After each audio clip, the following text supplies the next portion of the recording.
Bismillahirrahmanirrahim. Assalamualaikum warahmatullahi wabarakatuh. Halo semuanya, apa kabar? Semoga selalu diberikan kesehatan ya, dan tetap semangat dalam belajar. Nah, hari ini kita akan belajar tentang bilangan cacah. Sebelum belajar, mari kita berdoa terlebih dahulu. Nah, pada materi bilangan cacah ini, ada beberapa submateri yang akan kita pelajari. Yang pertama, pengertian bilangan cacah. Yang kedua, nama lambang bilangan cacah. Yang ketiga, nilai tempat bilangan. Yang keempat, mengurutkan bilangan cacah. Dan yang kelima, sifat-sifat operasi hitung bilangan cacah. Nah, mari kita mulai dari materi yang pertama, yaitu pengertian bilangan cacah. Nah, ada yang tahu apa itu bilangan cacah? Ya, bilangan cacah adalah bilangan yang dimulai dari angka 0, 1, 2, 3, 4, dan seterusnya. Tapi tidak bernilai negatif ya. Nah, submateri yang kedua yaitu nama lambang bilangan cacah. Yang pertama yaitu satuan.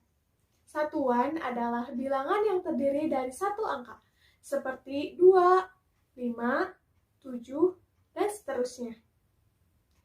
Yang kedua yaitu puluhan. Puluhan adalah bilangan yang terdiri dari dua angka, seperti 10, 20, 35, 47, dan lain-lain. Yang ketiga yaitu ratusan. Ratusan adalah bilangan yang terdiri dari tiga angka, seperti 100, 500, 150, 120, dan seterusnya. Yang keempat, yaitu ribuan.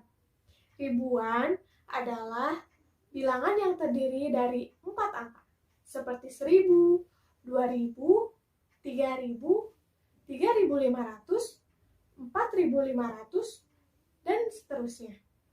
Selain itu, ada juga yang disebut puluh ribuan. Puluh ribuan adalah bilangan yang terdiri dari 5 angka, seperti 10.000, 12.000, 12.500, dan seterusnya.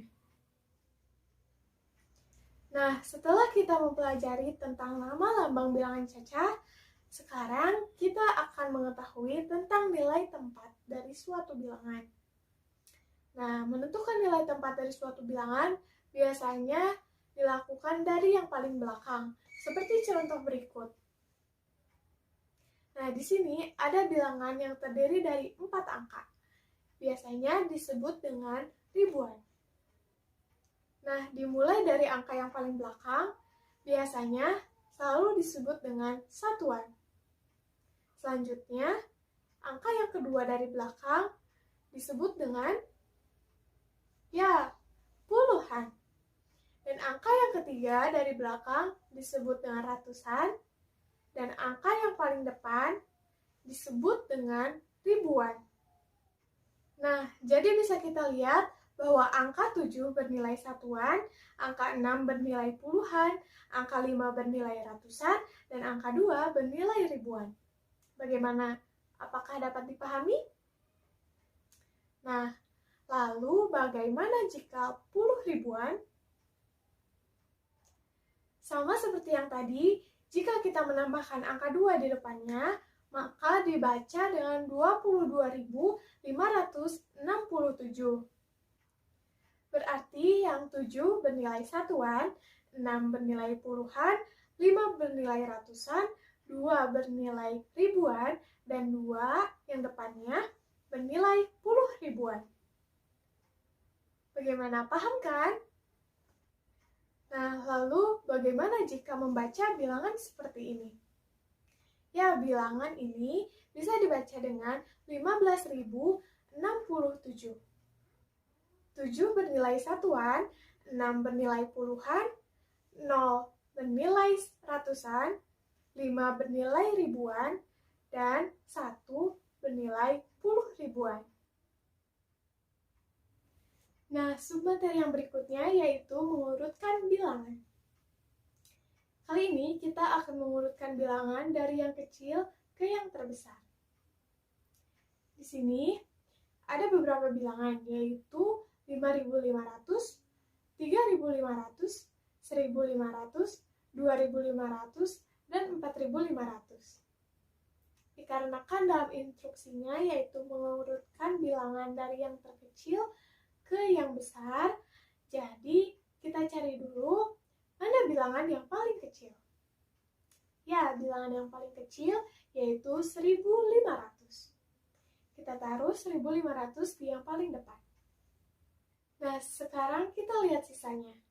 Ada bilangan 5.500, 3.500, 2.500, dan 4.500. Coba yang mana bilangan yang paling kecil? Ya, bilangannya yaitu 2.500. Kita tulis di bawah di samping 1.500. Selanjutnya kita lihat sisanya. Mana yang paling kecil, lalu urutkan sampai habis. Jadi, bilangan yang terkecil ke yang besar yaitu 1.500, 2.500, 3.500, 4.500, dan 5.500. Bagaimana? Paham? Setelah kita mengurutkan bilangan dari yang kecil ke yang besar, sekarang kita akan mengurutkan bilangan dari yang besar ke yang kecil. Nah, untuk caranya sama seperti yang tadi. Di sini terdapat bilangan yang acak. Kita lihat dan kita fokuskan pada angka di depannya, mana yang paling besar. Nah, yang paling besar yaitu 5.500. Kita taruh di bawahnya yang paling depan. Lalu selanjutnya yang paling besar adalah 4.500. Selanjutnya 3.500, 2.500, dan 1.500. Maka bisa kita lihat urutan yang paling benar dari bilangan yang terbesar ke yang terkecil yaitu 5.500, 4.500, 3.500, 2.500, dan 1.500. Dan submateri yang terakhir yaitu sifat-sifat operasi hitung bilangan cacat. Yang pertama yaitu sifat komutatif atau pertukaran. Contohnya yaitu pada penjumlahan. Misalnya, 6 ditambah 4 sama dengan 10. Bagaimana jika kita tukar menjadi 4 ditambah 6? Apakah hasilnya sama? Ya, hasilnya sama, yaitu 10. Jadi, sifat komutatif ini menghasilkan jumlah yang sama, meskipun tempat dari bilangan itu ditukar. Sifat komutatif juga berlaku pada perkalian. Yang kedua yaitu sifat asosiatif atau pengelompokan. Nah, seperti pada contoh 1 berikut ini, hasilnya adalah 9. Pada contoh 2, yang dikelompokkan yaitu 3 dan 4. Dan hasilnya tetap sama, yaitu 9. Sifat asosiatif ini juga berlaku pada perkalian. Yang ketiga yaitu sifat distributif atau penyebaran. Sifat distributif ini berlaku pada perkalian dengan penjumlahan atau dengan pengurangan, seperti contoh berikut, distributif dengan penjumlahan. Pada contoh yang pertama yaitu 4 dikali 2 ditambah 4. Hasilnya yaitu 4, 2 ditambah 4 sama dengan 8, dan hasilnya 4 dikali 8 yaitu 24. Sedangkan pada contoh yang kedua dipisahkan. Jadi 4 dikali 2 ditambah 4 dikali 4. 4 dikali 2 sama dengan 8, ditambah 4 dikali 4 sama dengan 16. Jadi 8 ditambah 16 sama dengan 24. Hasilnya tetap sama ya, 24. Kemudian yang terakhir yaitu sifat identitas. Sifat identitas merupakan sifat operasi hitung dari suatu bilangan yang hasilnya yaitu bilangan itu sendiri. Seperti contoh berikut pada sifat identitas penjumlahan dan perkalian. Sifat identitas dari penjumlahan adalah 0 dan sifat identitas dari perkalian adalah 1.